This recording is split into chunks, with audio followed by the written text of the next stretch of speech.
জল।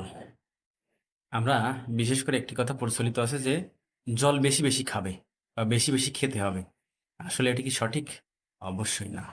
কেন সঠিক না? বিশেষ করে আপনি প্রত্যেকটি জিনিসের কিন্তু একটা লিমিটেশন রয়েছে। আপনার বিশেষ করে ঠিক জলের ক্ষেত্রে যে আপনি কি পরিমাণ জল খাবেন, এরও কিন্তু একটা লিমিটেশন বা নির্ধারিত কোনো কিছু রয়েছে। কেমন নির্ধারিত রয়েছে? যেমন দেখা যাচ্ছে আপনার ওয়েট হিসেবে কিন্তু আপনার জলের পরিমাণটা কিন্তু নির্ধারিত হবে। এখন দেখা যাচ্ছে আপনার 60 কেজি ওয়েট, 60, তো তখন দেখা যাচ্ছে আপনি 3 লিটার জল আপনার জন্য প্রয়োজন। এর থেকে আপনি যদি এক্সট্রা জল আহ, গ্রহণ করেন, সেক্ষেত্রে কিন্তু আপনার কিডনির অতিরিক্ত ফিল্টারিং করতে হবে। এই ফিল্টারিং করার ফলে দেখা যাচ্ছে এক্সেস যদি ফিল্টারিং করতে হয়, তখন তো অবশ্যই আপনারা জানেন যে অতিরিক্ত চাপ বা বাড়তি চাপ অবশ্যই কষ্টদায়ক। সেক্ষেত্রে অবশ্যই কিডনির উপর আমাদের প্রেশার পড়বে। অবশ্যই আপনারা অবশ্যই সঠিক নিয়ম জেনে অবশ্যই জল পান করুন।